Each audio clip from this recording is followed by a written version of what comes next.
What's going on, everybody? It's your buddy, it's your pal Spaz Phoenix, the YWC Reality Check. This is your TNA 2026 lockdown preview. That is Jake fucking DeMarco, but I don't even know what to say here. We've got a celebrity in our midst. I don't even really know what to call him. I've been calling him Tony Rings in the chat for a long time. Do we call him the Thursday Night Delight? Do we call him Anth by Elegance? Ringsider Anthony, welcome to the show. What is up? What is up? Yes, it is Ringsider Anthony or Anth by Elegance, an official member of the Elegance brand by Elegance. But yes, I am happy to be here. You can follow me on my socials, Twitter, Instagram, TikTok, all go by Ringsider Anthony. But I'm excited to talk about some TNA. We got lockdown coming up this Sunday.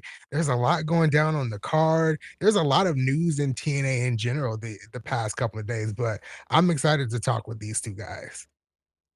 We're All right, excited to have you here, sir.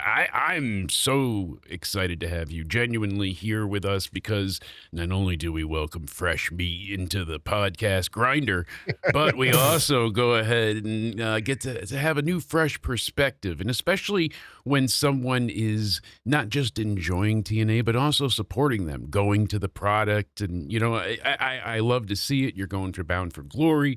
So there's true intrigue and interest here. You're not just me jumping on the bandwagon. No, I've really enjoyed TNA more the last, especially 2 months, and it took a lull, point to kind of get back into the grind, but they are doing better. And you figure with how much talent has vacated the premises in the last 6 months, it could have been not a death sentence, but a real detriment. And I feel like they've handled it quite well.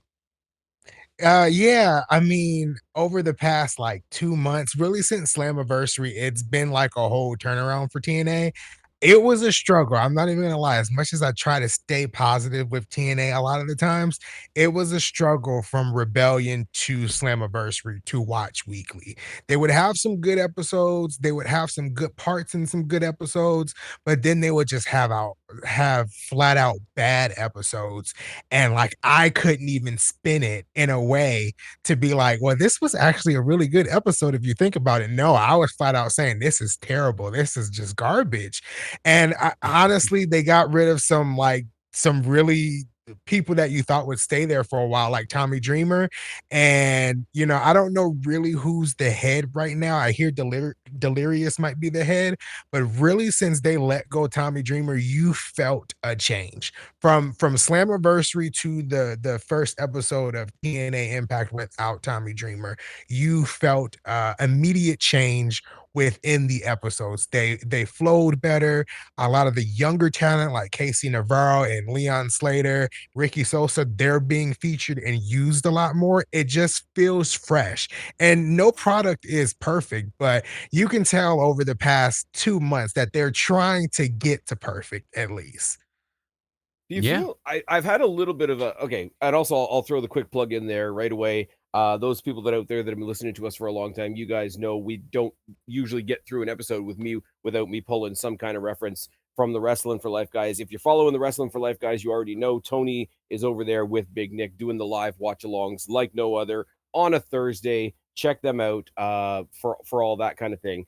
But would you agree that at this point it's almost we've lost all these people, we're really under the gun, nobody's really sure of anything, now is the time to double down and make sure we kick the ass out of something? Yeah, I do think like this is the kick that they needed, right? We like you said, we've lost a lot of talent. We've gained some talent. We got rumors of knockouts, them trying to sign more knockouts. We got a rumor of, and it's not really a rumor, it was confirmed by TNA themselves that there's a knockout returning to the company as well. So you see them trying to move parts, right? You see them trying to kind of change a little bit of everything, even with when it comes to like the TNA Plus app, right? They just announced TNA VIP yesterday. And with this TNA VIP, it's $129 if you live in the United States. And on top of that, like one of the perks is getting 2 free tickets to a TNA event of your choosing per year. So TNA is trying to really put themselves out there. They had an announcement about Explosion today of how Explosion is going to be not exclusively on this particular app, but they're going to have exclusive Explosion matches on this app. So TNA is Okay. trying their hardest to just try to find a footing, trying to put themselves out there. There's always going to be naysayers out there for TNA, but I feel like really since Slammiversary, they're trying to make a turnaround, and a turnaround doesn't happen overnight. No, and it would be really easy to fall into that. I always say that TNA is sort of like the modern day ECW. When you had WCW and WWF, ECW was like, we're not going to try and compete with them. We're doing our own thing and we can just stay.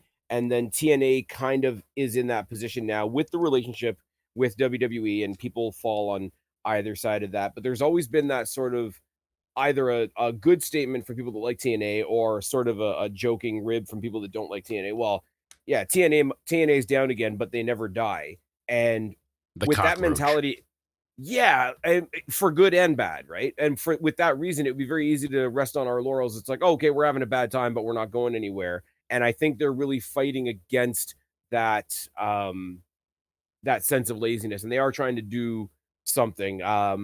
No, you're My right. They're combating lull TNA. That's what it is. they are. They're going after. They have an annual VIP deal right now for $99.99 for introductory offer, and then as you mentioned, you know, and that they've got the one and only free tickets, which I think is incredible.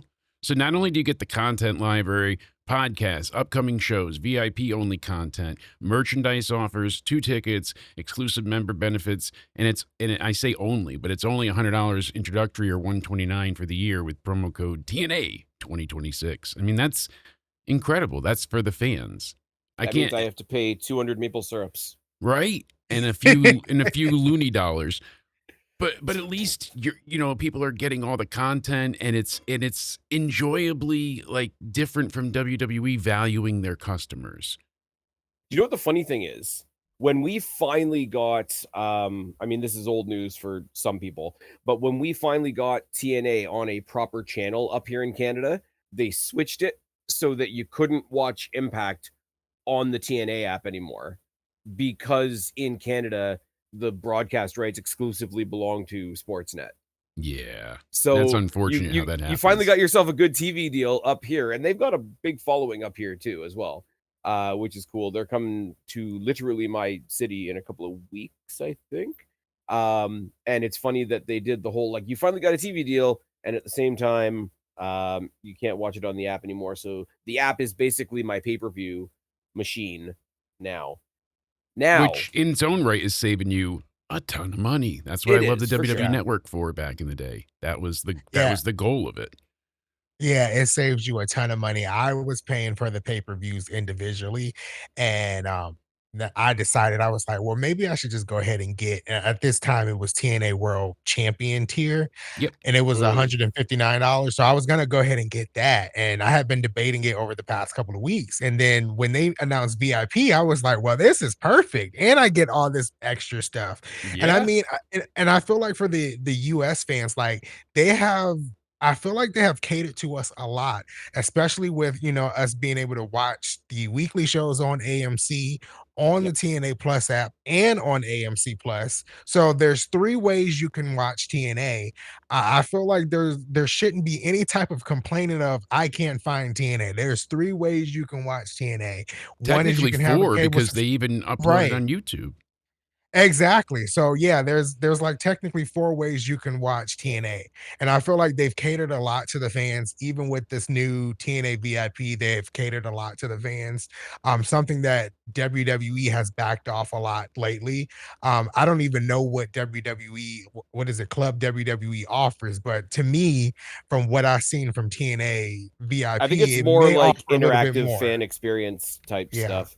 I'm not really like Yeah, merch the way they have John Cena like opportunities. smiling, the way they have John Cena smiling like super hard in all the commercials is almost off-putting at this point.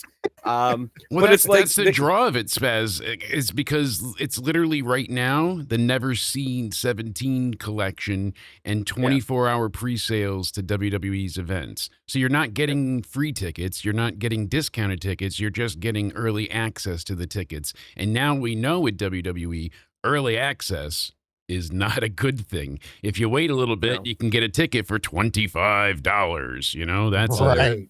They're coming to Toronto on Friday, and we're going to talk about that in a second. But I think they should focus more on getting the audience back because, I mean, Toronto's a good wrestling city, but I cannot pretend that we've been bursting from the seams the past couple of times that they've been here, to be completely honest with you. But before I get into SmackDown, because I am going and it's fun and it's hashtag Spaz is going and all that obnoxious stuff, we got Tony here. And Tony has a very unique sort of from TNA perspective. Tony also spends a lot of time working with KJ and Nick. KJ and Nick, who are two very honest, but very open-minded, very community-minded, relatively respectful, unless you outright piss them off type guys. Opinionated, but based on facts. Yes. Right. We're kind of dickheads over here. So we can let our hair down a little bit. Plus, you know, if nobody's going to see you put your hair down because it's a podcast. Hey, that's a double ball joke. while we have an almost endless conversation, me being a WWE guy first and foremost, and you know, looking over the fence a little bit, and seeing the mud that's over there. Please, Tony, give me your perspective on the counter programming outcry. Yeah, I can definitely kind of give my perspective there. So, counter programming, I'll first start off by saying, like, counter programming has always been a thing, right? Yeah. No matter if it's, you know, wrestling related or entertainment related or sports related, counter programming has always been a thing, right? My problem when it comes to counterparting is counter programming is when one side thinks it's okay to do it to another, but then when it's done to them, it's a problem, right? And like I said, before I really get into that, like counter programming, if it's a thing, it's always been a thing. But if we're looking at like examples here, right? WWE counter programmed AEW a bunch of times, you know, this year, last year, they did it. I mean, it's a thing, right? Well, when it's done to AEW, you know, there's an outcry from the fans, there's an outcry from Tony Khan himself that like this is victimizing, this is purposely being done to AEW. The few times it's been done to TNA, from AEW's perspective, it's AEW had this venue or this time booked months in advance, and you know, this is what it's always going to be. It was the network who chose that they could move Collision, you know, to Thursday nights, and Tony Khan really wanted Collision to stay on Saturdays or stay on Sundays, but it was the network. It's always an excuse for the AEW fans, right? It's always like they have some type of reply, you know, when it's done to TNA, but when it's done to them by WWE, it's just a whole different light. And I don't understand it. It's legit a double standard. Counter programming has been a thing for all of these years. So you either suck it up and take it, or you don't say anything at all. And it seems like AEW and Tony Khan, they always have something to say when it comes to WWE doing it to them, but when they do it to TNA, it's all fine and dandy. And when, you know, Carlos kind of steps up and says, we're not going to stand for this, and he tries to does some things on his end to kind of counteract it. Oh my God, it's downhill for TNA. TNA doesn't know what it's doing. Carlos needs to be removed from as the president of, you know, TNA Wrestling. Carlos, to be honest. Like, it's just I don't get it, and it really bothers me sometimes. It's that fan sentiment that makes you chuckle because I don't want to say everyone, you know, knows, but we know there's a lot of, you know, bless their hearts, special individuals that are fans of wrestling. And a lot of it, I've always said, comes down to them not being able to differentiate fact and fiction, what's real and what's magic behind the curtain. And I don't want to repeat myself too much here, but basically, long and short is when you see Iron Man out and about, you go, "Hi," you know, Robert Downey Jr., not "Hello, Mr. Tony Stark," as where you see Roman Reigns, you're not "Hello, Joe," it's "Hello, Roman." So I think there really is Yeah. that hard, split for a lot of the fans. And the one thing I want to say today, I don't think counter programming exists anymore. When they had true counter programming, it was the intention to not just limit live viewership, but to absolutely and fully eliminate your competition. Like that was the entire goal. It all started with Starrcade Survivor Series 87. Vince said, if you go ahead and you air Starrcade, you will not get WrestleMania. Like that is it. Mm. So they picked Survivor Series over Starrcade, and then Crockett had his own free show, and it turned into a war. Obviously, they sold, became WCW. You know the history, but the point is, right now, there's no more counter programming, truly, in my eyes, because you're not taking away from ratings. And back then, you had to choose what you were watching. Now, things are online. They're DVR'd. They're saved on the cloud. There's no reason you can't We're go just and popping watch up 5 screens. but you don't have to watch it all at the same No. time. You can go back to back, watch the first show. There's nothing keeping you from enjoying all of it nowadays. As we're back in the 80s, you had to watch what you watched when you watched it. There was no on demand. There was no internet access. Like it just wasn't a thing. You had to go and look at the TV guide to find out when your show was coming on. That was our, Right. our Okay, but major option. So here's the example I want to give, and I think they're kind of comparable. And I like I said, we got Mr. TNA here, so I want to pick TNA's brain a little. I always said that back in the day when AEW first got up off the ground, I was curious like anybody else. The only good thing going on in WWE, in my humble opinion, because the main roster was kind of shit, NXT was kind of kicking ass. NXT was on Wednesdays. NXT was the reason a lot of people got the WWE network, and it was the reason people were tuning in to WWE. It's like, oh, Raw is silly. SmackDown's a recap show. NXT's got some really exciting guys there, and it looks like they can let their hair down a little bit and do some of their indie stuff, and I can be introduced to new people and whatever. So because it was sort of, without being the focal point, it was the focal point of WWE at the time. So Tony Khan and AEW take what they initially trademarked as Tuesday Night Dynamite and drop it on Wednesday and counter program NXT for a solid 70 weeks.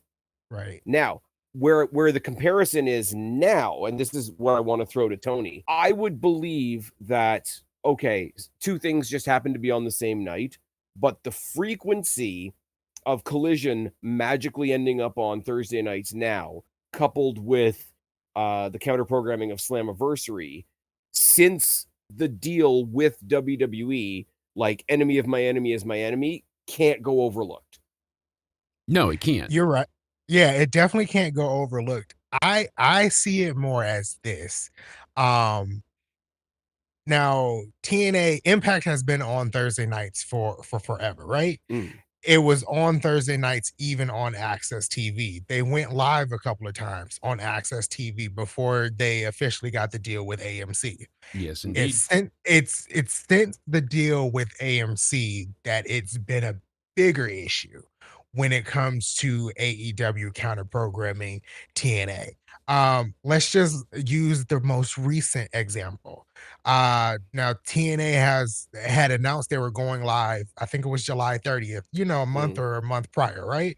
Yep, All of a sudden, Collision is is moved live. to Thursday, and it's live an hour before TNA. And Yep. then A they're certain in tag team Detroit. debuts. Yeah, and they're in Detroit, and a Yep. certain tag team that spent years in TNA debuts on the Thursday night episode, which would have never been the case. It would have been on Thursday night. It would have been on Wednesday night on Yep. Dynamite and not on Which was also in Collision. Detroit. Exactly, which was also in Detroit, but you decided to do it against TNA on TNA's regular Thursday night on a regular live episode. That's what makes me question if this is intentional, right? While And laughing it again, off and saying they're not competition. Keep that in mind. exactly right. While Oh, you're but when steady taking the talent sorry, but away from TNA. when Carlos Silva actually grew a spine, because I think for the most part, Carlos Silva's comes off as a really nice guy. But when he actually bowed up for once and said, "Okay, you're going to keep fucking with our show, we're not going to let our guys fight your guys on indie shows. Why would we help Right. you?" Yeah. And And the look at whole the thing, the fire from that. Oof. I cannot stand the idea of punching up or punching down. If you have a problem with somebody, you have a problem with somebody. If WWE Right. has a problem with AEW and they act on it, that's not punching down. That's solving a problem. If TNA has a problem, I don't even think that's necessarily punching up, because that's talking down to TNA. But the idea that this got morphed into this narrative that Carlos Silva was trying to bully Tony Khan. Like, what are we doing? How is that even a narrative? How is that even a narrative to spin? I don't know. You know what I go back to every time is look at Kenny Omega with the TNA title, and then look at Trick Williams. When you have a different, star from an outside company holding your title and how it's handled, because people criticize Trick. Oh, look, he's taking it away from. He elevated everyone in TNA and put over their biggest star ever at that time, and you know what I mean. Exactly. But I think that was a two-way street, though. I think it was absolutely an infusing. But, yeah. It was an infusing of a little something different for TNA, because not to talk down to TNA, but there is like WWE sparkle is a little bit of a thing. Oh yeah. But at the same time, as a character, Trick was night and day once he started like flushing himself out. I've said it about a lot of people, and I know not everybody is everybody's favorite, but like Trick Williams, JC Jane, Tatum Paxley the couple of times. Tatum Paxley actually technically being the first NXT star to cross the line, as they say. I know not everybody likes Elena Black, but she bursts off the screen now. Yeah. Pun intended. Yeah.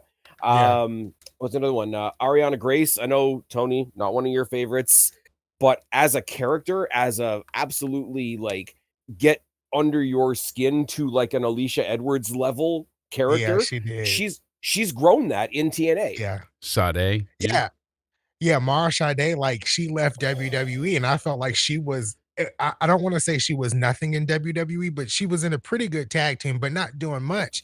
Man, and she went to TNA and really found, who she was in the wrestling ring. She was stuck in she was stuck in a tag team in WWE, and then really busted on the scene as a singles competitor in TNA, and people don't realize the amount of, stars that really have, either came out of TNA or went back to TNA and reinvented themselves, like Bobby Lashley. Not even came or Drew left, Galloway, but I think Cody anybody, whether it was their starting or whether it was where they end up or whether it was just somewhere in the middle of their development, like there is something to say about going through the TNA filter. But TNA has that kind of like pressure cooker because it is in, I don't know a better way to spell it out. Like, it's not the land of mediocrity by any means, but it is viewed in like this mid area. So you want to be able to shine and outdo and over exemplify yourself in the best ways possible. So you get these characters becoming larger than life. Eli Drake, all these things catch on, and you're like, oh wow, look, they got something. They knew what to do with Santana. I mean, Pride and Powerful, he was a tag guy. You look at, there's a lot of, look at Mustafa Ali right now.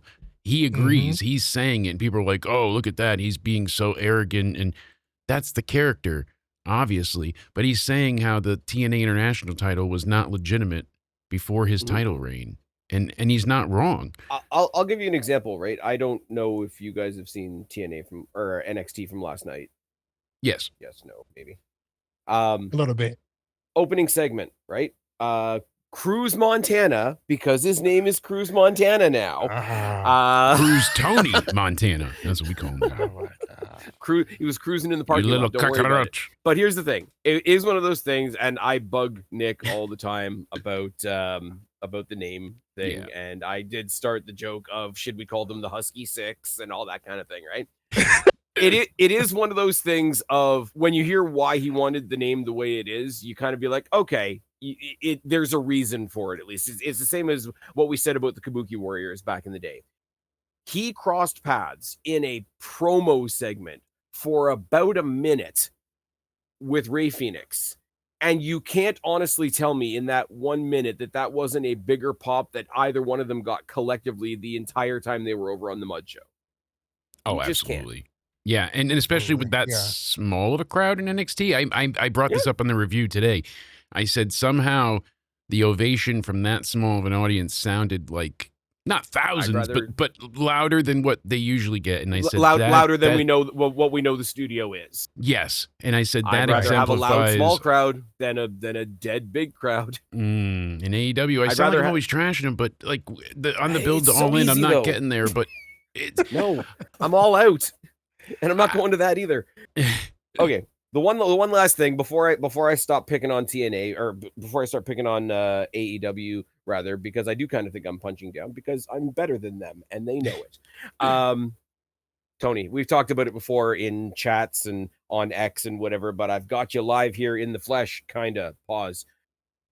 the transition or lack thereof of any, and I don't mean people like Samoa Joe, that's a separate category, but any current TNA to AEW transfer.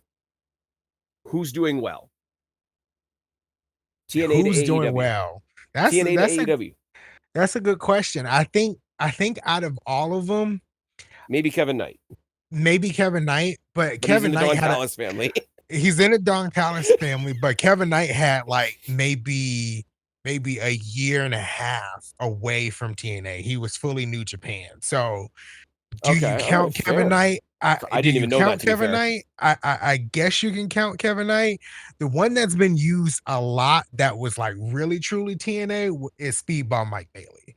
He's been featured a lot. Has he done anything of significance? No, but he has at least been featured. He's made up the numbers though in a lot of things though. Exactly. But outside of that, I mean, the Rascals went there, and Trey Miguel was featured more on TNA when he was injured for the past 4 months. You brought it back. Machine guns, even. You brought it back. One of the coolest things. Jake's heard me say this enough times. It's new for Tony. Two of the things that I will say about TNA that I will hold in high regard over either of the other two companies is A, they will do intergender wrestling and they'll do it properly. B, they're not afraid of cancel culture. Right. Absolutely. They brought back Trey immediately. They're like, he got fucked, buddy. Come back, open arms. Tessa Blanchard, not everybody's cup of tea, but holy fuck. Like, you're a star. And then you hear some of the people in AEW are associated with, and it's like, okay, that's that, but you couldn't have Tessa because she said some mean things. And I'm not, let's be clear, not justifying if the things that she said was alleged to have said are true or anything along that line. But like, there's people associated with emo cowboy and such that have done much worse than say mean words. So again, it gets back to, as Tony brought up immediately, gets back to like the ultimate feeling or the ultimate ambiance around the whole conversation is hypocrisy. Exactly. It's definitely hypocrisy. But like to get back to like the original question, if you look at Trey Miguel, like he was signed to AEW and then he immediately got released, right? The Rascals haven't been doing much, but as soon as he was released, he came back to TNA, won one of the briefcases in the Feast or Fired match, and then became international champion. Custom international championship as well. Exactly. What can you say of what the Rascals has done? What has Jake Doyle done? You know, he was Jake something in TNA, and come on, he was one half of Davis and Doyle. They're the best new tag team. Exactly. Like, you know. What about Lance Archer? I mean, he's killing it, right? No, right, guys. Okay. Okay. Let's play. Okay, we'll do it. We'll have to do it the next time we get Tony on. We'll go through the roster and start pulling out random names. Yeah, and just play like Don Callis family or not. Are Yes, they? I like Have that. they I don't been? want to Will they hear. be? I don't want to hear anybody bitching about the bloodline. I don't want to hear a single thing about Samoan invasion, whatever. As long as the Don Callis family has 2,700 members. I was gonna say I think there is 2,700 members legit. So Because okay, between takeout and I don't think this is my thought. I think this is again to give credit. I think this was a Big Nick thing. Take out the Don Callis family and the Death Riders, and how many of the roster do you have left? yeah. Wow. That's a As thing, of right now, right? there legitimately, how many members do you think there are, including Callis himself? I would say over 30 at least. Right? You would think. What about you? Ian? You had it up on a wiki at one point, right? Yes. As of right now, there's I don't know, 15 I'll let Tony guess. active. Yeah, 15, 15 active. active. That was But- my number 15. I thought it was like 15. Now overall though is the question. You know, there's 15 active. How many do you think overall? I'm gonna stick with 30. I'm gonna say about 35. It's 25 actually. Okay. All right. I would think it would be a lot more, but everything that I'm seeing here with all the formers, Sammy, Will, Roosh, Powerhouse Hobbs, Takeshita, and I think it says a Andrade. lot that like Ace Austin was in there for like 5 seconds and then they just slipped him over to the gun club and nobody said anything because it's like, Yes. okay. No one knows. See, that's why I'm saying there has to be more members that they didn't even fully count. And exactly, there's got to be so many more because I don't see Think him about, on like, that list. And I know Chris Bay is still on his recovery and all the best wishes to him in the world. But before Chris Bay got it, think about how hot ABC were as a tag team in TNA. And I'm sorry, I like the Gun Club as an act. I think they're really entertaining as an act to watch in the ring. I think they're really good for what they are and how they're being used. But like, it's night and day. You're not wrong, and like you mentioned, I don't want to seem like I'm always coming across down in AEW. Like you and I have this shtick on the show, so it's become just a joke at this point, ongoing. But legitimately, like I know All In will be good. It's not going to be great for my taste. You know, there's things that I'm not crazy about. But like we when are, they we were are limited, cursed with knowing we are cursed with knowing that they have good talent on that roster. Yeah, when they were cursed by the New York Athletic State Commission by not being able to do all the typical mud show All the blood. things. So they did the fish tank. And I was They like, did the fish tank. Yeah. So they tried to get away with some of it, and it was like, but the rest of the matches, most of them didn't have blood, weapons, and it ended up being probably one of the best. I think that was Double or Nothing. It ended up being close to like, one of the best shows of the year. I mean, Cody, my other co-host, was there. He had an amazing time, and he doesn't even follow or watch regularly. And he was like, "Oh my god, I got to start watching." He watches Dynamite that week, and he's like, "Yep, I'm out." Like, here's the thing, right? I've always said that there's a lot of talent in TNA that I like, and they're very good at making me hate people I used to like, which is not a great thing, right? No. I was at Forbidden Door when Forbidden Door was in Toronto. They got a ticket price out of me because they had CM Punk on the card. Let's be fair for a second. The collision the night before was all 4 members of the Gun Club versus CM Punk, Ricky Saints, and FTR. And all the good parts of that match are now in WWE. Yes. But what else I saw, I didn't know much about Will Ospreay, and I sort of had a sort of a slanted opinion of Kenny Omega. But I sat there and I watched Ospreay versus Omega happen right in front of me in Toronto. And I walked out of that thinking, this is by far and away going to be the best match I see this year. And it was, to be fair, to give them all the credit in the world. They are now using that match to main event their WrestleMania. And nothing against either guy. I think they're both dealing with a lot of nicks and knacks and all that kind of thing. I don't want the match that I'm going to see on my TV in 2 weeks to take away from that awesome match that I saw live. Does that make sense? No, absolutely. Yeah, that makes sense. Yeah. Anyways, I am looking forward to seeing it nonetheless, though. And Darby will do something silly, and Mick Foley will do more grifting, and blah blah blah. But if I can bring it back around to the counter programming conversation for a second, and bring it back to me because I'm selfish, I'm going to SmackDown on Friday. Mm-hmm. Apparently, Obafemi is going to be on SmackDown on Friday, and we're getting CM Punk versus Kevin Owens for the title on SmackDown. This is where I say very much so. I think they know they're losing the Toronto audience and they wanted to give us something to come back to, which is awesome. The return of Kevin Owens, awesome. Me getting to see CM Punk, awesome. The pop that Kevin Owens is going to get in Toronto is going to be fucking godly. Oh, yeah. Whatever happens in that match, I think there's either going to be a shocker or I think there's going to be shenanigans. There's definitely going to be a rematch. So why don't we put that rematch, I should say, because, Canada's kind of home ground for Kevin Owens. Wouldn't it be interesting if there was an upcoming pay-per-view in Chicago the same day that AEW's running a show in Chicago and is already being beaten out in them ticket sales wise, 8,000 to 6,000 in Chicago on the same night in Chicago, CM Punk in Chicago, fucking with AEW in Chicago. I stroke my invisible beard and I smile a whole bunch. But I'm going to be there. First of all, for anybody listening right now, I am going to run a SmackDown hangout on Friday. So Nick and everybody else not Nick, Jake, and MDB and Bradley and C Money and all the people that drop into the chat for the watch alongs that are still doing really good. Please keep an eye on my chat and make sure nobody's silly while I'm not there. But bottom line, I'm throwing it to you guys. Do we get the shocker in Toronto while I'm there? Not that kind of shocker. Pause. Do we get Kevin Owens going over CM Punk to set up the rematch in Chicago against AEW in Chicago? I hope so. I hope Kevin Owens beats CM Punk on Friday.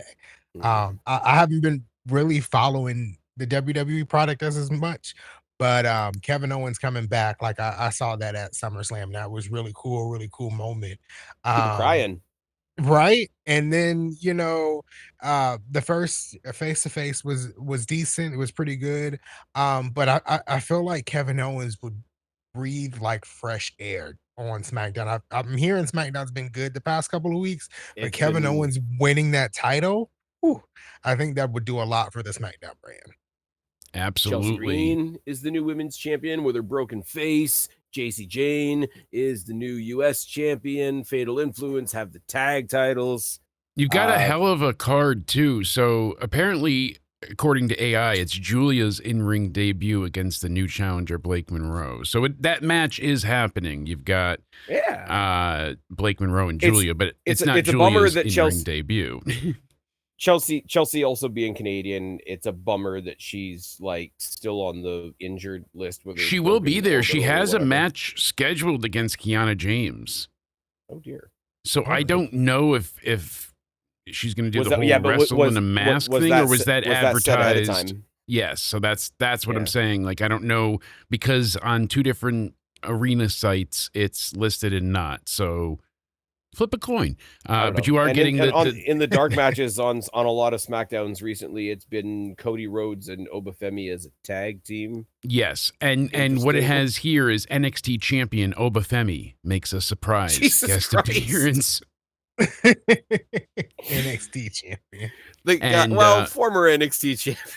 And it doesn't even say former; it says current. And then it says Matt Cardona versus Drew McIntyre is the singles showdown. Thank you, AI. Drew McIntyre is not even yet. No, but we are getting Kit Wilson and The Miz taking on Damian Priest and R-Truth. So that is going to be a Are they still listed as tag team champions? Yes. Considering like the MFTs have Haku in their corner now, which is a wild 2026 thing to say. A wild Samoan appears. And no, that's a hell of a thing. He's still as intimidating as ever, no? It's funny that they keep on like emphasizing that they're the Tongans, not the Samoans, because SmackDown, as awesome as it is sort of putting their flag up in the air as we're the show that doesn't have the bloodline. We've just got everything else. What was the great Kabuki's manager's name? Kabuki. Oh my goodness. Because he's basically he's doing what Haku's doing now, especially even with the cane and everything. Because I used to remember Kabuki coming out and he would have you know, oh my God, it'll come back to me eventually. But his manager would have the big cane and he would smack the shit out of everybody. It was great, you know, and I mean, he would lay into people with the damn cane. Sonata, right? Maybe. No, that's Survey says no. no. I will find it though. But yeah, Kabuki was the Swing and a first one to mish. do the mist, you know. So I remember his manager used to come out and just Haku with his cane looked exactly like him, and he's walking out there. You say he would hawk tour on their cane? Hawk That's tour. awkward. Yeah, all right, bringing it back. Hawk tour and spit on that thing. God damn. Hey, it's Anyways. better than the magical dragon, right? You know. All right. We got Tony on here to talk some TNA. We got all the tribal ranting out of the way. Hashtag being tribal is okay. You want to jump into this card, actually, because we got 8 matches to talk about. Typical caveats for the people that are used to us previewing a TNA show. We haven't seen the Go Home show, so there's probably more. Carlos kind of does the good version of the TK. Hey, why don't we just throw 5 more matches on? It's fine. Don't worry about it. In general, we should have said this at the beginning, but lockdown as a thing coming back in general is cool. I know people are in their feels about it not being the 6 sides of steel, but throw it back to Mr. TNA. Thoughts on lockdown coming back in general?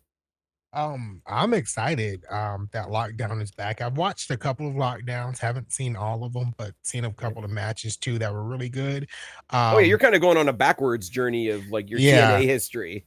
Exactly. I'm doing the reverse TNA history. But yeah, I'm really excited for Sunday. I'm really excited that it's back. I think they have some really cool matches on the card.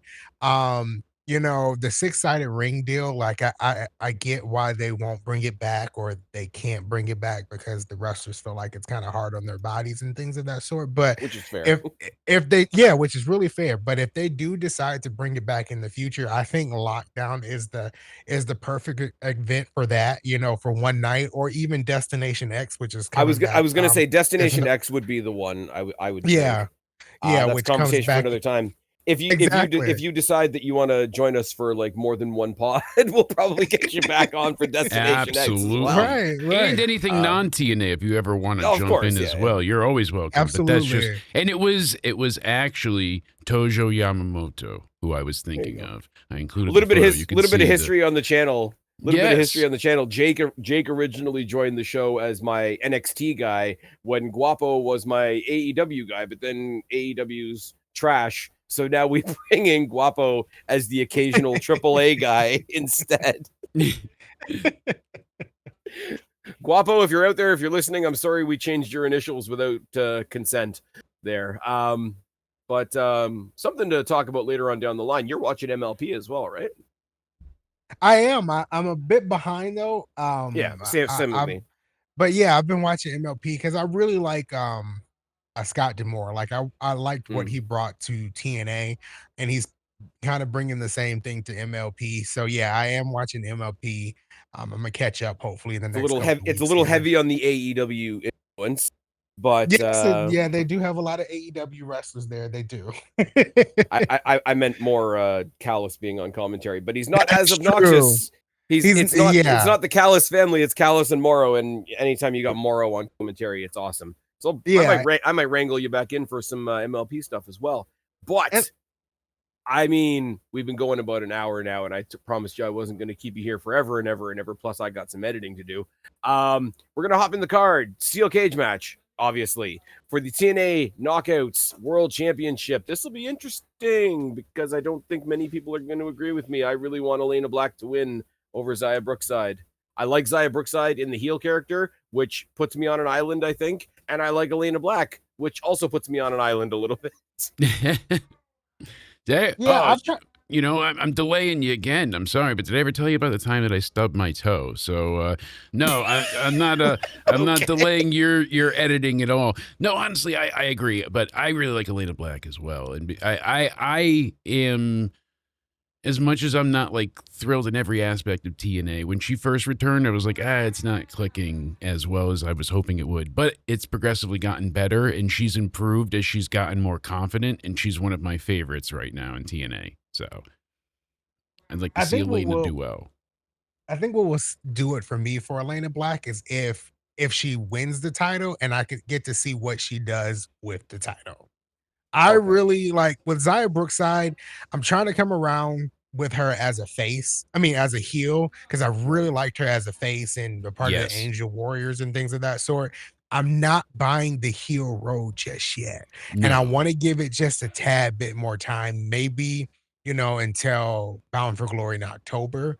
So that's why I kind of want her to retain at lockdown.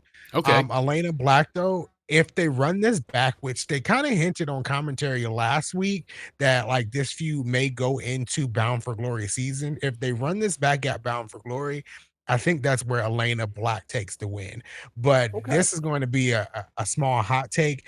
I kind of want Elena Black to win the title before Indy Hartwell. Okay. Really? Yeah. Okay. I've heard a lot of people that are really down on Indy. I like her. I don't need her to be champion for me to like her Yeah. though, which is a really weird, like, intentional mid-card type of statement to make. I I'm gonna go with Tony a little bit on the, like, throw the belt on her and see if the belt makes her and see if she does something for the title. Zaya Brookside has this weird energy around her heel turn because she's so, like, I don't know whether you wanna say, like, babyface coded. It's like she's trying to push the heel turn through, and on TV, it just comes off as pissy frustration, and if you're just walking Yeah. around being pissy all the time and people just get sick of it, that kind of works in a roundabout way. I'm digging it, not that it's clicked yet, but I'm digging it for that I think it's gonna click, point of view, but That makes Elena sense. Black Elena Black is awesome. Jake and I talked about it quite a bit when it was a thing when she left WWE, when she first got in with TNA, and people were giving her all kinds of shit. Oh, she has an OnlyFans. Who cares?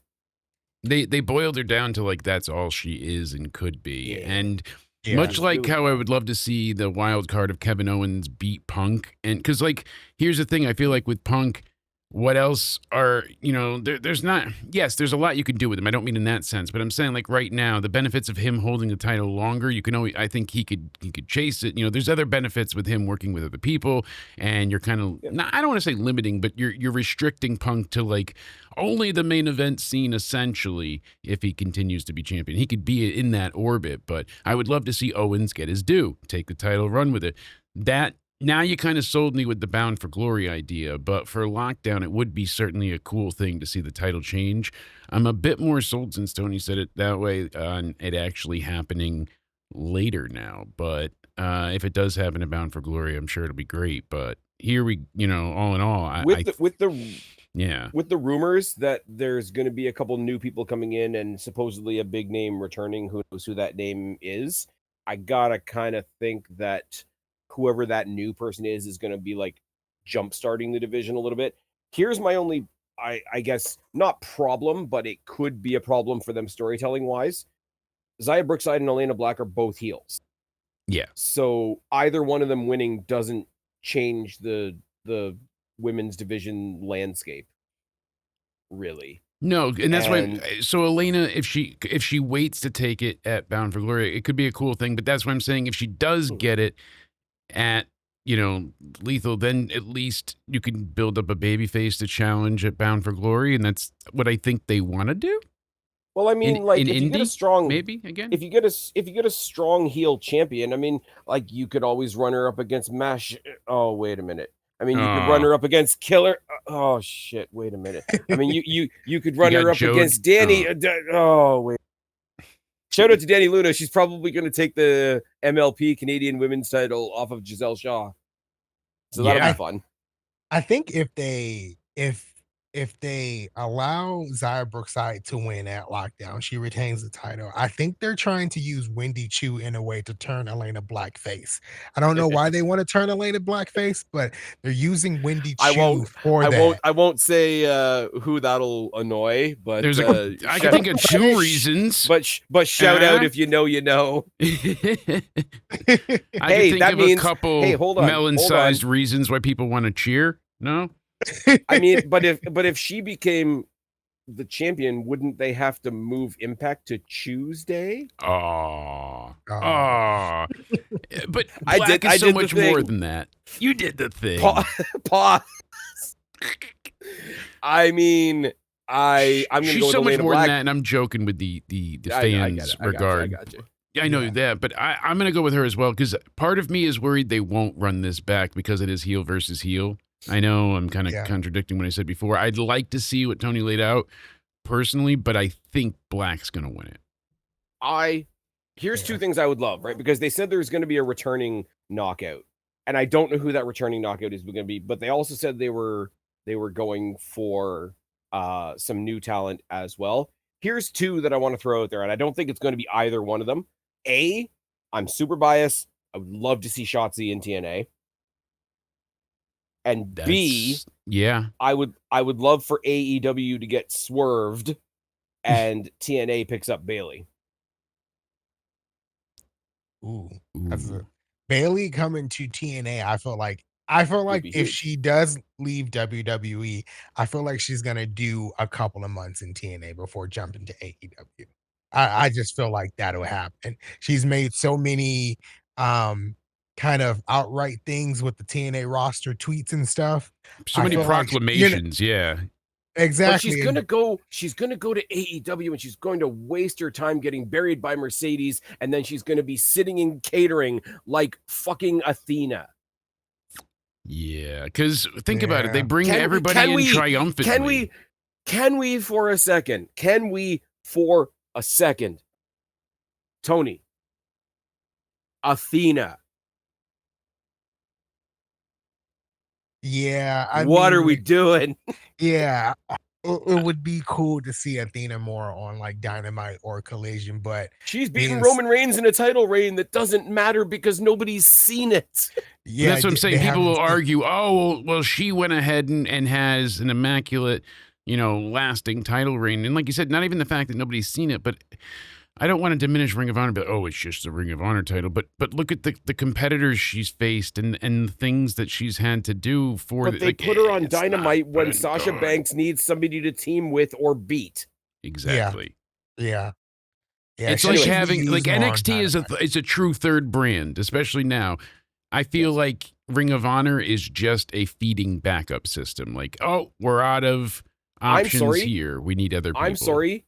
AAA is a fourth brand on YouTube, and more people are seeing Lola Vice, Shaker, whatever, around on YouTube for AAA than are seeing Athena and her supposedly quote unquote record breaking title reign. Yeah. Right. Yeah. I mean, anyways, that was a tangent. I haven't taken any Meltzer shots tonight yet, so we're having a good time so far. Lethal Lockdown has returned. Eddie Edwards, Brian Myers, Bear Bronson, and Alicia Edwards taking on Ricky Sosa, Fabian Eichner, Casey Navarro, and Jada Stone, a.k.a. a shit ton of rising stars. Wasting time with the system. Tony, help me. So I guess maybe I see it a little different. I feel like the system is basically bringing these guys up. Like they took them under their wing a little bit. The system are the old guards, and I think they actually have a t-shirt out there that says something like old guards or gatekeepers. Gatekeepers, yeah. They have that, kind of behind them, right?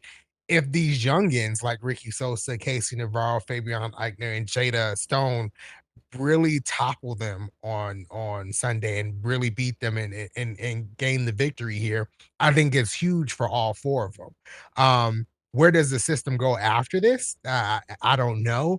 I feel like they might be at a point where they need to maybe take a break, maybe disband for a little bit. I don't know, but I feel like the youngins take this victory, and I think it's huge for them to topple the system who have in a way been on top for the past 2 years. Oh, absolutely. I was so mixed on the system. Like the original, when it was Moose, Brian Myers, Eddie Edwards, and Dirty Dango. was around the same time that a lot of TNA guys were showing up at my local fed here, Destiny Wrestling. Check it out, your Spaz Phoenix bucket list. It's fine. Bam, baby.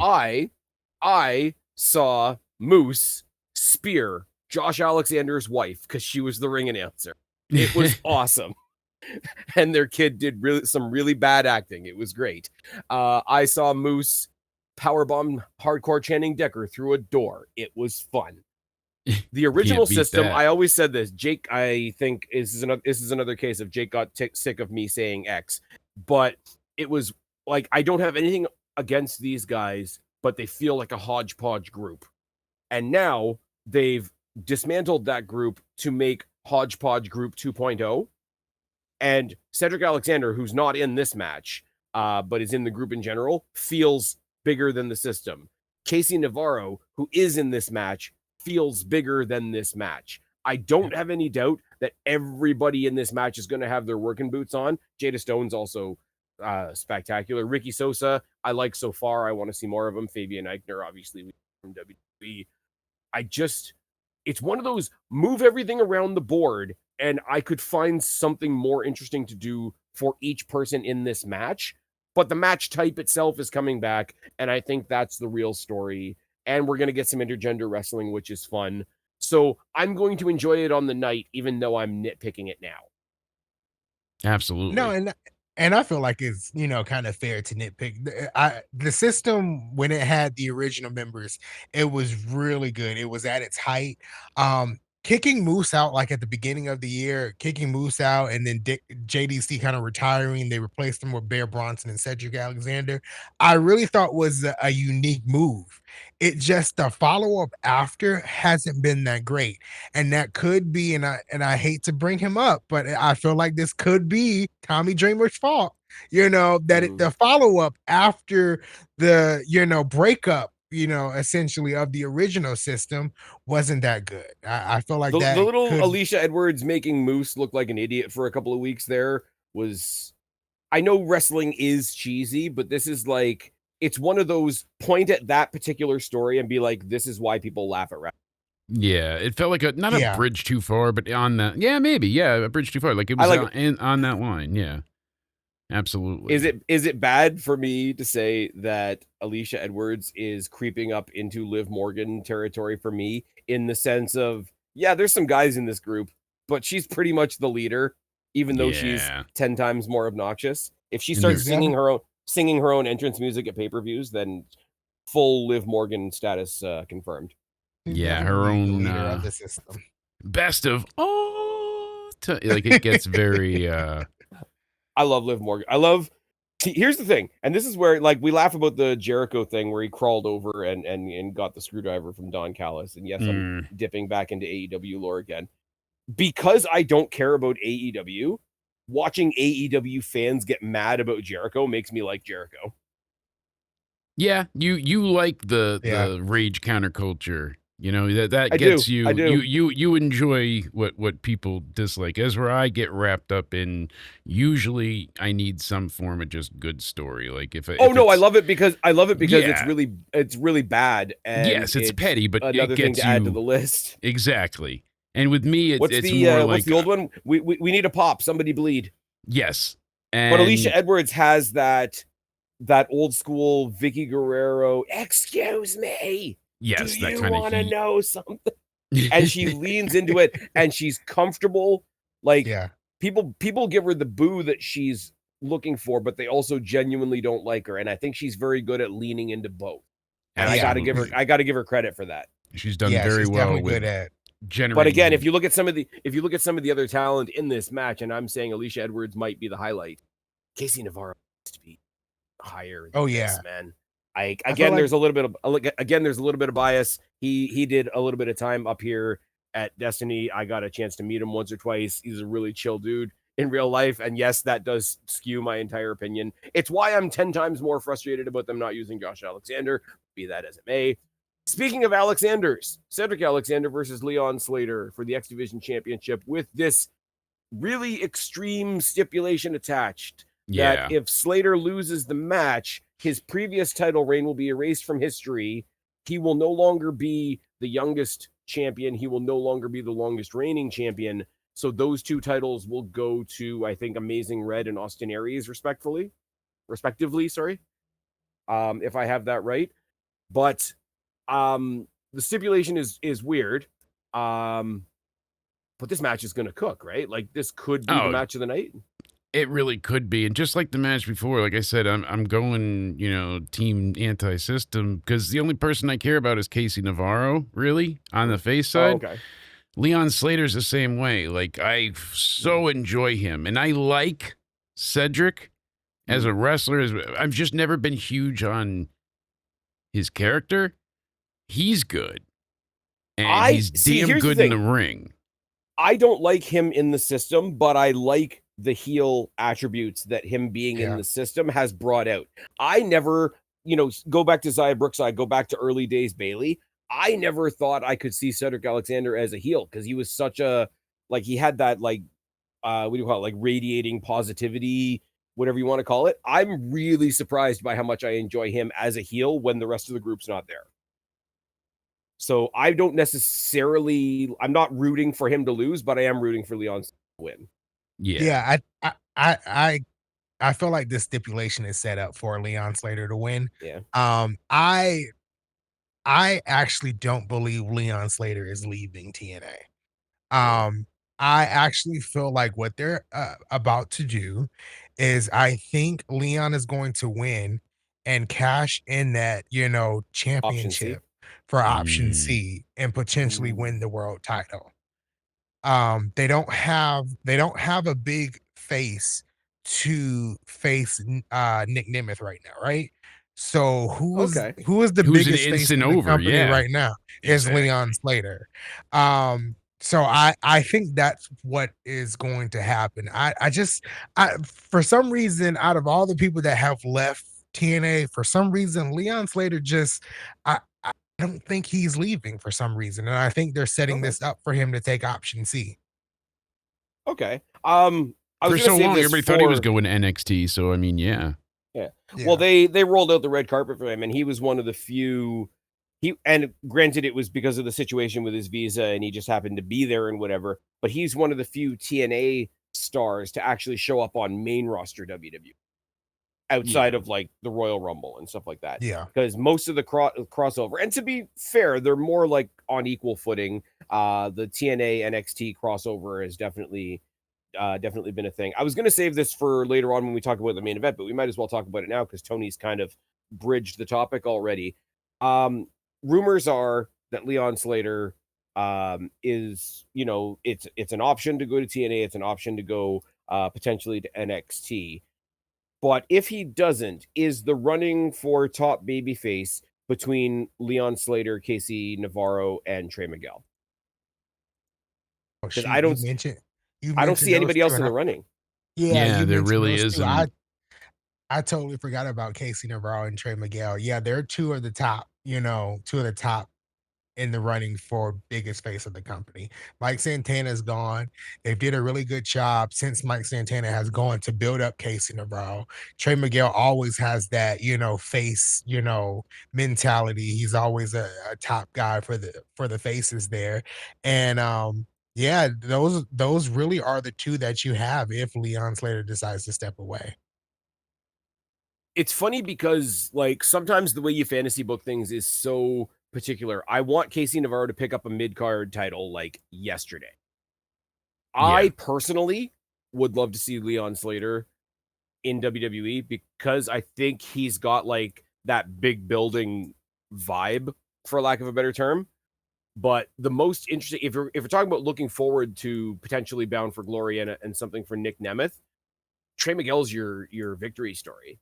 Yeah. It very much, and this is partly my mentality. I'm very, very, very anti cancel culture, as people that listen to this show a lot know. To go from you were in TNA, you got a bigger company dangled in front of your face, only to have it ripped away. The fans that love you accepted you back immediately, basically treated you like you never left. Give it a half a year, give it 6 months or whatever, and you're running the top of that company. That's the story, as far as I'm concerned. Yeah. And that's no shade on Casey Navarro. Casey Navarro's got a lot of time to grow. I could see him having a solid run with the mid-card title. Trey Miguel has done that. Leon Slater has done that. Casey Navarro, to the best of my memory, hasn't. Or has he had the X Division title before? He hasn't had any title. I don't think he's had it. Yeah, no. Okay. So. Yeah. I don't know. And it's funny because I see Leon Slater, because Leon Slater is such a TNA guy, but I could see him being WWE and like clicking right into gear really quickly. So I don't want to make him like skip career steps. That's not the goal, but it's where I see him. Trey Miguel is the guy that I want to see. Is the guy that I want to see like holding up the belt at the end of the night, having the great match that somebody like a Nick Nemeth will give him. Yeah, exactly. But for this one, like I say, I do want to see Leon Slater in WWE. I don't Leon Slater leaving TNA off the back of part of his TNA history being erased, though. Yeah, so I definitely don't want to see that. I'm gonna go with Slater tonight, but the whether or not he's staying in TNA conversation is TBD, shall we say? Don't ever bet on TBD. Yeah. Okay. Now, another sort of issue that I have with TNA pay-per-views, and criticism lands where it lands. There's matches that I'm super excited about, matches I'm super opinionated about, matches I'm really hyped to see. Like I say, Cedric Alexander, Leon Slater probably going to steal the night. And there's matches that I look at, and despite the fact that I like both guys, I just don't care. There's 2 on this card, and the first one is Frankie Kazarian versus Moose. Mm-hmm. I wasn't excited about like the feud. The feud hasn't been really good, but last week on TNA, they had the big brawl after Moose had his little segment. I think it was called the franchise's speech.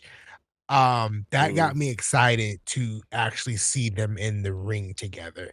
There's no doubt that Moose doesn't really have a bad match. I've watched a lot of his matches from at least 2019 to now, and there hasn't been one that I'm like, this was just a terrible Moose match. They're usually either good to awesome, really, really great.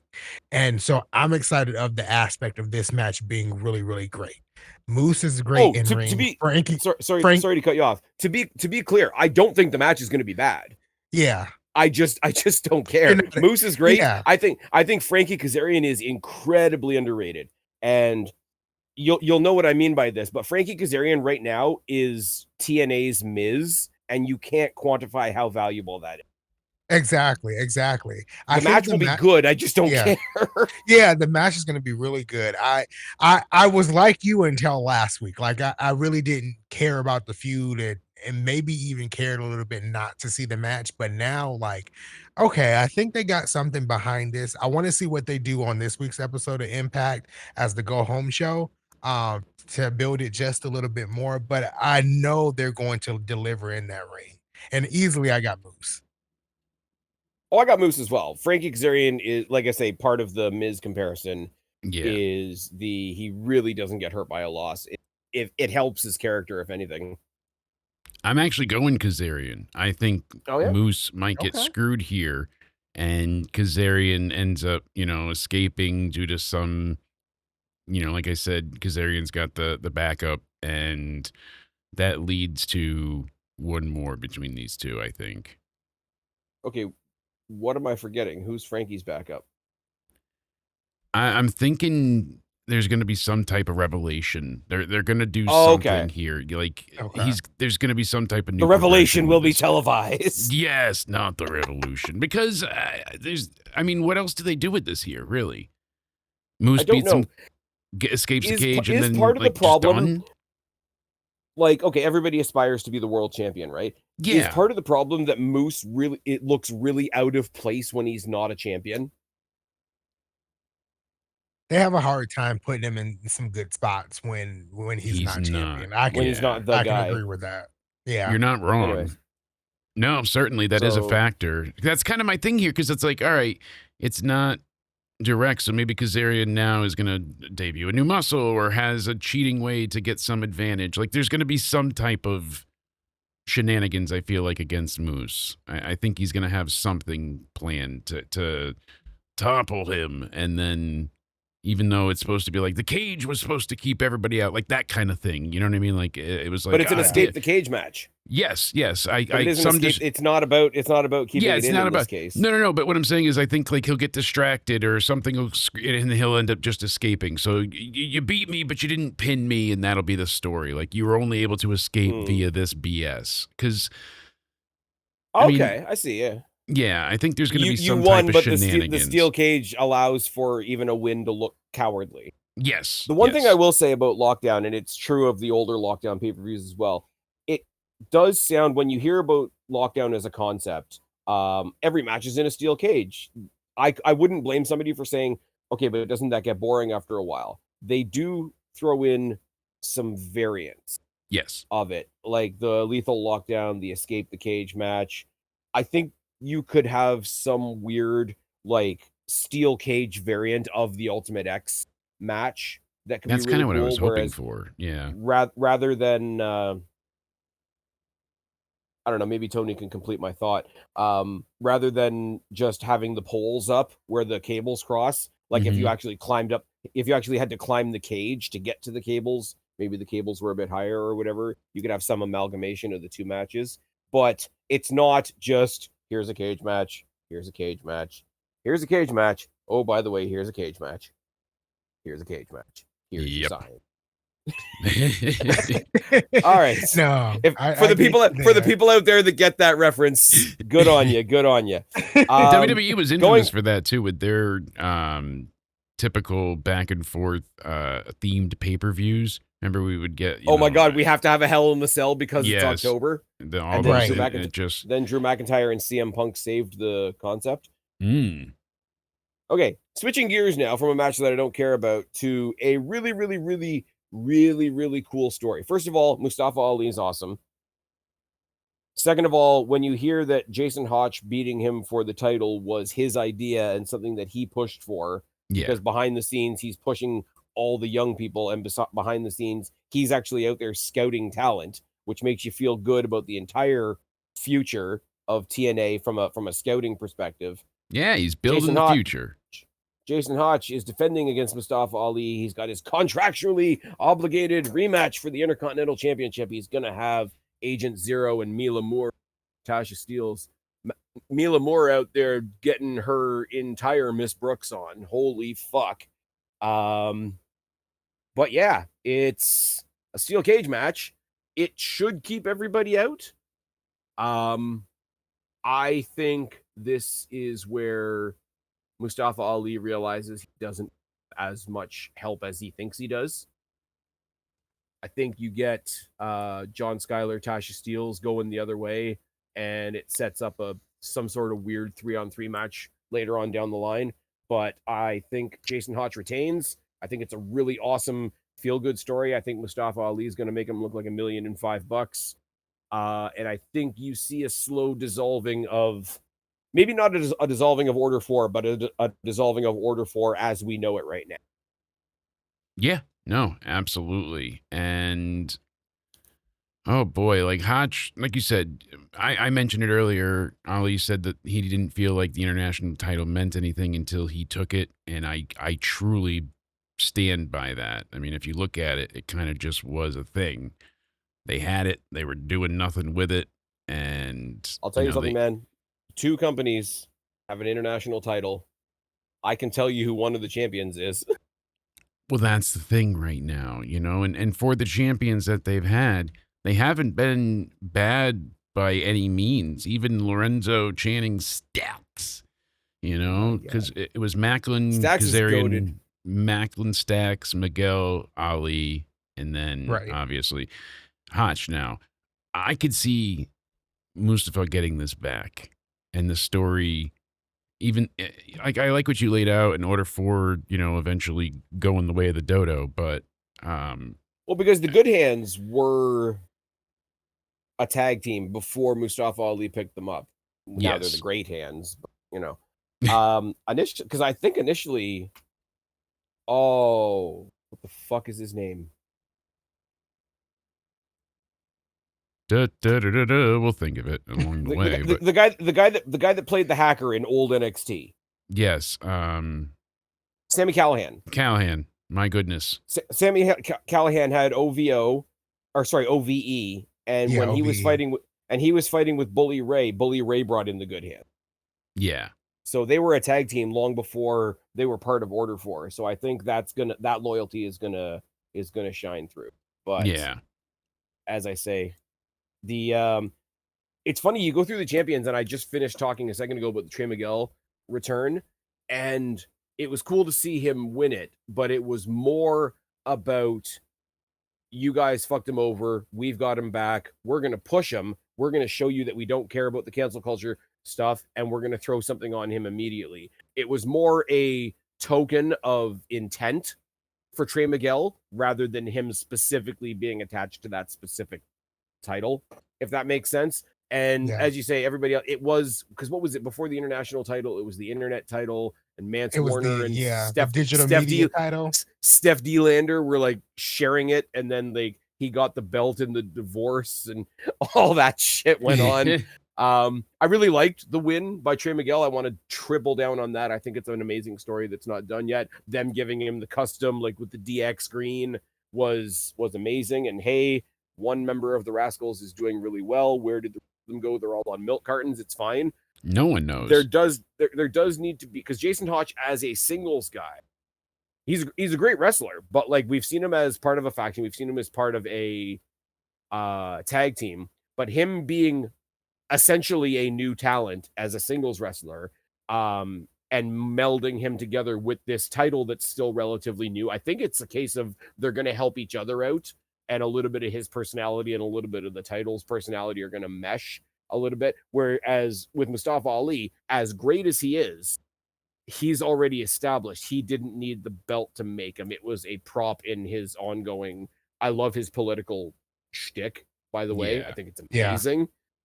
When he was doing that and Chelsea Green was doing the Pledge Allegiance to Chelsea Green thing at the same time, it was just like, oh, there's all the political satire, and I'm just up here in Canada just chuckling at all of it. It's fine. Don't worry about it. It's going to be fine. It's going to be great. It's going to be the best gimmick. It's going to be fantastic. I would never say that. I would never say that. That's what they tell me. I think this is with Mustafa Ali and Jason Hodge, I think this is one of my favorite feuds right now in TNA. It's been because it somewhat came out of nowhere and then it didn't. And I say that because like there was tension in the Order 4, but it wasn't a lot of tension in the Order 4. And then you saw like Mustafa Ali give right. Yeah. You had the lottery, but you saw like Mustafa Ali kind of push Tasha Steelz into the Knockouts television title tournament. She lost in the first round. Then he got them the Great Hands that opportunity to face the Hardys for the tag team titles, and they lost. And so then all of a sudden he's like, I don't know what's going on. We need to add somebody in the group. Then they get Mila Moore, and then they have this vote. Who's going to be the number one contender? The TNA roster voted and they chose Jason Hodge. And Jason Hodge was reluctant at first. Like he wasn't sure if he's going to take it until Mustafa Ali just kind of got into his ear and was, kind of talking down to him. And that's when he was like, I'm going to take it. Right. And then this is the thing that TNA does quite a bit as well. They did it a lot with Mike Santana. He's like, look, we might be in the same group. We might have a good friendship. You may have been a mentor to me or whatever. But like, I'm still here. This is my job. I got a family to feed, all that kind of stuff. Right. That sort of like, okay, we're not going to totally break kayfabe, but that like, let me just like break down and have a serious moment for a second, is one of the things TNA is really good at. When you consider that the other thing that they're really good at is the totally wacky, totally kayfabe. Let's go to the undead realm. Let's see some zombies. Oh shit, Abyss is back. Like the fact that they're so like, TNA gets is away that with stuff Father that James WWE Mitchell? Yes, exactly. Oh TNA my god! I'm is a he WWE naked? guy. Oh, don't tell me he's again. Oh no, Mitchell, no. Okay, I think we've lost Jake for a second. I just think it's funny because I'm, as much as I enjoy TNA, I'm a WWE guy first and foremost. WWE/NXT, right? TNA gets away and have set themselves up in such a way, they get away with stuff that WWE wouldn't.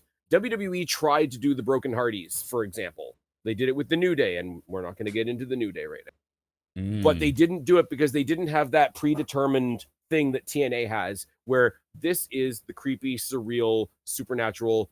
This stuff happens here. They have Rosemary, they have Havoc, they have Abyss, they have the Undead Realm, they had Relic at one point. Relic is chaos backwards or whatever the fuck it is. And then they'll have the fresh day, the fresh week. But I think it's such a cool dynamic where the company that's so good at going that far can also bring it right down to street level. They did it with Jason Hotch. They did it with Trey Miguel to a certain degree. Mike Santana, Cruz Montana, get his government name in there, is also really good at it. I'm really interested in how much of that he's going to bring to NXT. Like how much of his TNA down to earthness is gonna matriculate over into NXT, but that's another story for another day. So I think this as a very real feeling thing, just on the very simple level of hey, we might be all on the same team, but we have disagreements sometimes. That's a human thing. Very exactly. much so. And I mean, and it feels like this feels like a legit feud. It feels like this is real life. And that's a good thing that TNA can bring out of fans. Like you feel like you can actually, be a part of this. So I'm really excited for this. I do think Jason Hotch retains.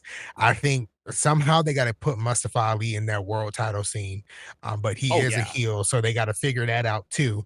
But this is Jason Hotch's moment, and I think he retains that lockdown. It's funny because we don't have a world title match to talk about tonight because there's the tag team match we got to talk about in a second. Right. But we keep coming back to like what's the world title picture gonna look like? Yeah. And as much as I like Nick Nemeth, yeah, as much as I like Nick Nemeth, and as much as I love for him that the minute he showed up in TNA, it's like they're gonna treat him like the main eventer that WWE never. They gave him the world title. They gave him a fluke Money in the Bank win, but they never. Dolph Ziggler was never the guy. No, he was getting speared by Goldberg, not exactly cashing the paychecks. Hey, I was there for that, and it was amazing. That's why I'm bringing it up. When he just kept on calling him back and going, and but that was the same. That all you got? That was the same weekend that they brought back Sasha Banks from being away, and everybody blew up my phone laughing at me because Sasha Banks has a bigger forehead and smaller tits than me. It's fine. Don't worry about it. But anyway, I lost my point now. Anyway, no, I will always love for Nick Nemeth that he has landed somewhere that will treat him the way that he deserves to be treated. This time around, he does feel like a placeholder. He does feel like the guy that we put the belt on because Santana was right. A little bit. With all due respect, right? So you put somebody in because he's gone babyface heel, and he's been a little bit muddy as well, right? And we can talk about that more in a second. Mustafa Ali as a prime, he's doing the political thing a little bit, so almost like a dictator champion. Mustafa Ali, Trey Miguel, main eventing Bound for Glory is money. Yeah. Oh, absolutely. I mean, duh. And I mean the Nemesis can do something else on the card. I don't even know how to combat that one. Just fucking yep. Yes. Yep.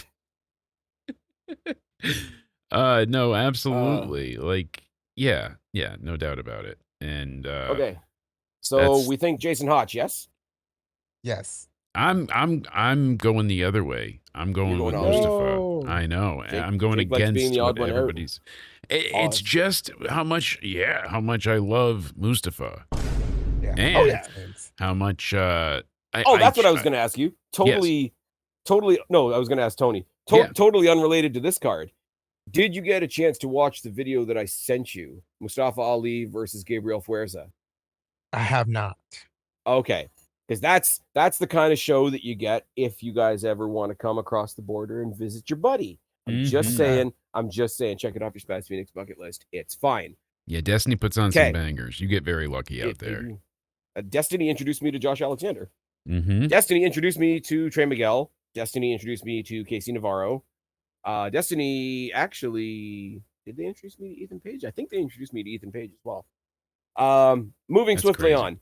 From a match that's going to be awesome to the second match that kind of falls into the I really like both guys. The match is going to be good. The match is also going to be a lot of fun. I just don't care. AJ Francis versus Elijah. Yeah. What are they doing? What are they doing? I really like AJ Francis. I do too. But I The thought dude we is were huge. I thought we were done with this at Slammiversary. Like when Elijah won his rights back to like his Yeah. name, I thought we were done. And so for them to do this again, I know they're calling this like the something encore, the ending encore. I can't remember what they dubbed it now, Final but countdown. it's something like that. I think it's called the final encore. So I'm glad you said final countdown. God damn. So that was a dig at Daniel Bryan, but anyway. No, I think you're right though. I think that's what it is. So yeah, I'm trying to find the exact now. Yeah, I think that it's definitely going to end that lockdown. And I'm like you, Spaz. Like I know they're gonna cook because they cooked that Slammiversary and it was so good. So locking these two guys in the cage, I think it'd be no different. But I really thought we were just done with this at Slammiversary. So I'm excited. Does he still that have this the guy that was with him? Like I've got expressions. Don't ask me for Little Yachty. We've got Little Yachty at home. What are we doing? Yeah, I don't know. I don't know if he's had expressions with him the past couple of weeks. He may show up at lockdown, but I am happy this is ending at lockdown. Take the two matches that I don't really care about and sort of shift them around a little bit. You set up a steel cage. Why would you not just have AJ Francis versus Moose? I don't know. Yeah, that's a good one too. That's kind of where I thought they were going. You took the words from my brain to your mouth, and because, I'm just not that I miss the system, not that I'm mourning for the system, but Moose sort of being out of the system, being turned on by his friends and all that kind of thing, and being in like sort of like that not downward spiral, but kind of in a down spot. AJ Francis is the guy that would come and like choose that moment to pick at you. It wouldn't be that hard a story to tell, and you get a little like, oh, he's picking on me story to get to a monster mash in a steel cage at the steel cage pay-per-view. What are we doing? Elijah and Frankie can face each other, and that would be a battle of arrogance. Yeah, all ego. Something. Yeah, and that's kind of where they were heading, like you said. I was trying to fit arrogance into the elegance thing, and it didn't work at all. But that's where they were heading. Do you want to be Anth by arrogance? Oh no. Uh-oh. We want you to come back. We'll come up with a much better name. I thought Thursday Night Delight was pretty good. That's where it's at. But yeah. AJ Francis is winning this. I'm sorry, like I know it doesn't make any sense, but I just want to see him steamroll somebody because it'll be fun. He's gonna show up in his gym shorts. He's gonna be hip hop Kevin Owens. He's gonna throw Elijah into the fifth row like an empty tracksuit. It's gonna be fine. Don't worry about it. It's gonna happen. It's gonna happen. And you know what? I agree. I'm on board with this one. AJ Francis is winning. Yeah, Francis is winning. He's definitely winning. Because this is another one of those ones. Not quite the same as Moose, but what is Elijah right now? He's not in the world title picture. I don't see him tag teaming with anybody. He's not quite an X Division guy. Is he the one you throw the international title on? And like with the music thing, he can say he's going on his international tour and like be all gimmicky like that. Is this something? Is this anything? I don't know. I'm not interested in it. I'm not against your idea. I'm just not crazed with I was never like Elias was fun, but he's just slightly less exciting Joe Hendry. Yes, and he always fit that role to a T. Like you weren't going to get more, but you weren't going to be bored. Here's what we've got. All right, in one conversation, we've already addressed Grift Foley. Now we've got Drift Hendry. Drift Hendry. I love it. Okay. I love that Mick Foley wanted to go to a much more respectable company, and they had him cucking out to two Amazons in the back and barking like a dog, literally. They didn't have him. He volunteered to do that on his own accord. Didn't we do this like 20 years ago, and it was biggest examples of how horrible Vince McMahon was to women. Oh, but it's happening to a dude, so it's okay. Never mind. It's okay now, yeah. What? I mean, it's Mick Foley. He's like almost a man. It's fine. He's not going to get $1 million GoFundMe, I'll tell you that. He's really weird when he tries to interview Willow. Yeah, that was awkward. Get Willow out of there. Can somebody get a wellness check on Willow? Show us on the doll, please. Oh boy. How is okay, if you're Tony Khan and you have somebody like Willow in your company, how is she not your champion, your marquee player, your merchandising machine? How is that not? I don't know. She should be. I mean, I think she's going to lose to Mercedes. We'll talk about that. Of course she eventually, is. No. Of course she is. And she's coming back to WWE. She's openly admitted to being in talks. While they're getting Bailey. While she's bragging about bringing Bailey over to AEW. Oh. Make it make sense. She finally made it to the top. She finally became champion to hold the belt for a couple of weeks, to go to All In, to go all the way to the other side of the world, cross the pond, as we say, and job to the 5-head. Like, what are we doing? I swear I'm not ripping off KJ, but what are we doing? I wish we knew, because it just I'm going to be editing this and watching KJ's live watch along streams over on the other side. Guys, if you're listening, if you haven't heard me say it 100 times already, please go check out the live streams of our friends over at the Wrestling for Life Network. They're really, really good dudes, and they have helped me reach 2,000 subscribers. Thank you to all of you. You guys are fucking awesome, if I haven't mentioned it already. Now, Jake, you're going to have to play referee on this one. Uh-oh. Because me and Tony are about to have a problem. Yeah, I'm staying out of this. The only thing I have to say is Demon X Bunny, awful name. I'm sorry. I can't. It's not Demon X Bunny. It's Demon Bunny. I know, but I always. It's good. It's good. No, it's a good bit. It's my Demon crossover bunny. I'm calling it Demon X Bunny forever, because that's how it's written. Demon CrossFit Bunny. Yes, and it feels super lazy, like the Scream mode and all. I wish, like the Elegance brand, you're like but I don't know. Hey, we got one of them on the line with us, but you gotta be nice. That's my Demon X Bunny. All right. I'm going with my inner CM Punk, which will surprise absolutely nobody, because I dig Crazy Chicks. Oh, you're being a creep like Punk. I see it. Absolutely. You're supporting women's wrestling. How dare you? I know. AEW fans really don't like women. You make it obvious. Okay. Sidetrack. CM Punk at the NXT house show squaring up to Micah Lockwood is fantastic. I love her. Because she's bigger than him. Yeah, that power bomb was sweet, and she's fucking svelte now. Jesus, she's like toning up. The big group picture, and I think I tagged you guys in it. Big group picture that CM Punk took in the ring, in the middle of the broken table with all the NXT stars, just like having a blast. And I'm like, here, guys, retweet this for everybody that will be made really mad by the fact that CM Punk's having a good day at work. That upset so many people. This is ruining wrestling, even though it's a house show. Like every silly, contrived. They were swimming in orange juice. Yeah, they were swimming in orange juice, and they can't set up pyro properly. They set up really bad pyro so that Mox and Burger Kingston could like hump each other in the ring. Burger Kingston.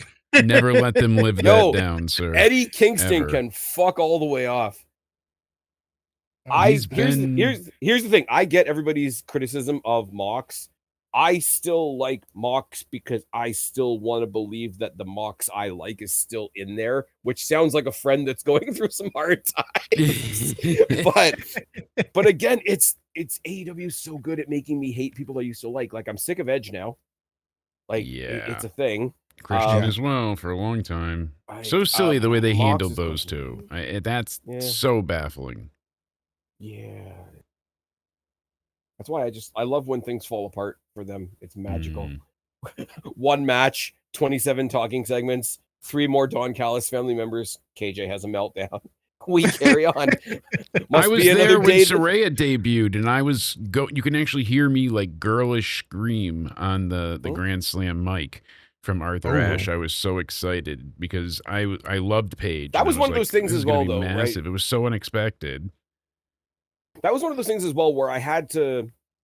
I don't want to like. I'm going from the tribalism is okay guy to the okay. Sometimes things can just be nice, right? Yeah. Like when Punk came back on Rampage. Remember when Rampage was a thing? Yes. I'm an asshole. goodness. It's fine. Like when CM Punk came back, it's like, yes, he showed up in AEW, but CM Punk is back in the wrestling conversation. Yeah. And then the second layer came with, okay, CM Punk is back home. It's fine. Yes. It's absolutely fine. Paige was very much the same thing. Now, I don't like how they reintroduced Paige in WWE as being like a substitute Bella. I think that was lame as shit. Like, I mean, the Bellas just need to not exist. It's fine. Don't worry about it. But yeah, no, it's all bad. It's just all bad.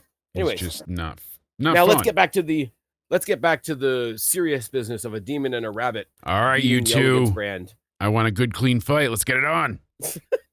Tony, tell me why I'm wrong. I mean, you just don't bet against the Elegance brand, man. They've been on top for like 2 years at this point, and that's how you ride. I just I just don't see them going anywhere else at this point. I mean, honestly, do we even know if Rosemary is going to show up? We don't know where she is. Like, is Rosemary going to defend the That's titles? still up in the air, right? So it's still up in the air. She's somewhere in the demon dimension, right? Right. So I feel like you have to choose the Elegance brand because we don't even know where Rosemary is. Or she shows up super powered. I'll make a wild prediction, right? Because we saw that I don't remember how many pay-per-views it was now. But do you remember there was like an entire pay-per-view long story where she was going through the Undead Realm and she saw Father James Mitchell and she saw Rebellion. Abyss and was it Rebellion? Okay. And then she ran into like Crazy Steve, which was awesome. I'd love to see Crazy Steve back as well. Crazy Steve! But one of the people she ran into was Havoc. And would it be a thing of like, we still don't know where Rosemary is. Allie's out there by herself and out comes Havoc to be the sub. And then Allie and Havoc come in, and then we drag the story out to Bound for Glory as to where Rosemary is. I had no thought process of Havoc coming back. Like, that would be insane if you saw Havoc. Because if that's the case, they have to win. Yeah, like they have to win if it's Havoc. Yeah, well, that's a demon. I like that's that. Yeah. Bring back proper Decay. Bring back the Decay entrance music. It's still some of the coolest entrance music TNA's ever come up with. Yes, it is. That big scream at the beginning, and just the whole like it's one of the few entrances that makes you feel kind of grimy when you're watching it. But yeah, I just Rosemary is everything I love about wrestling, and Allie. Again, I have to precursor it with I'm not saying this in a bad way, but like as her hyper sidekick, like really dark characters with a really bright hyper sidekick is a storytelling device, but it's a storytelling device for a reason. Like the whole what do you call it? The whole oddball tag team, the opposites attract tag team, whatever you want to say. But like at the same time, she's all happy and bubbly, and you could put her in that, early days Bailey category, if not for the 1 or 2 seconds where she all of a sudden cricks her neck and looks at you like she could devour your testicles and not even think twice and maybe ask for some ketchup. That's hilarious. With a side of yes, please. I will okay, all of my bias aside, I do think the Elegance brand is a great act. The personal concierge, the guy behind that, George Iceman, used to run Destiny, the company that I've been talking about multiple times. Yeah, as we've gone on tonight. He used to run Destiny at the Don Koloff Arena in Mississauga, which when they did a retro show, they renamed the Don Callis Arena for a night.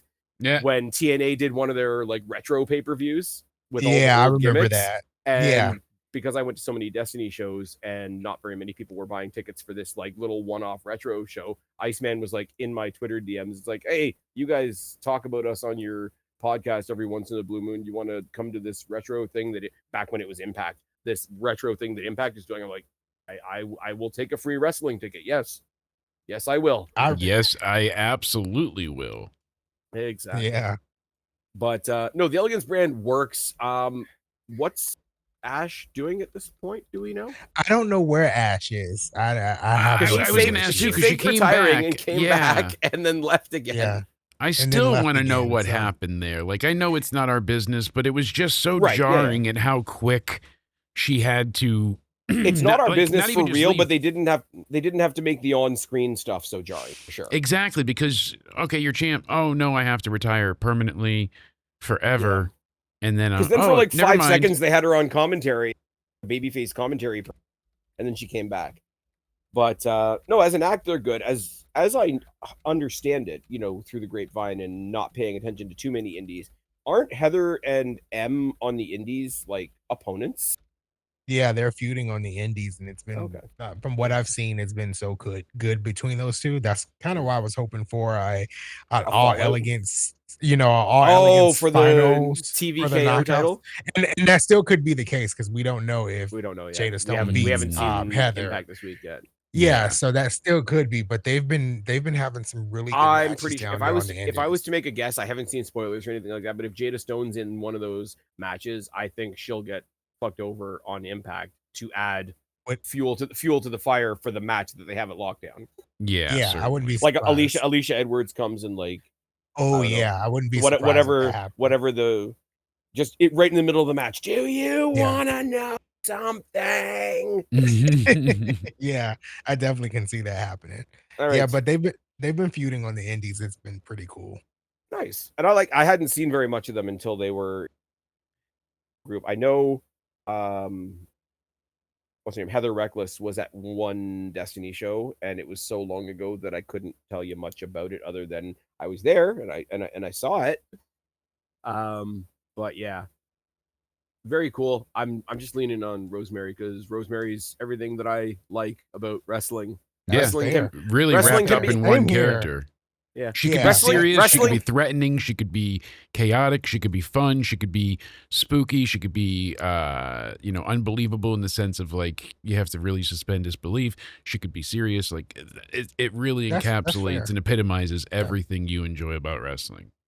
In wrestling, you can be anything, just please don't be boring. Right. That's- Can't say that's that the thing about with wrestling. Demon X Bunny, okay?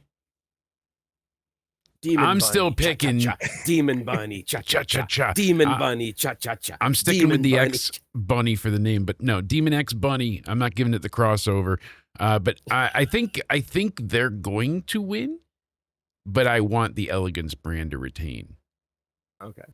Tony, we know where you sit, and we know where I Yep. sit. It's fine. Exactly. Down the middle. Anybody that takes a look at the thumbnail will know where this one as well. I'm assuming main event. It is. It's the Hardy Yeah. Brothers versus the Nemeth Brothers. Well, it's the main event unless an X Division champion cashes in tonight.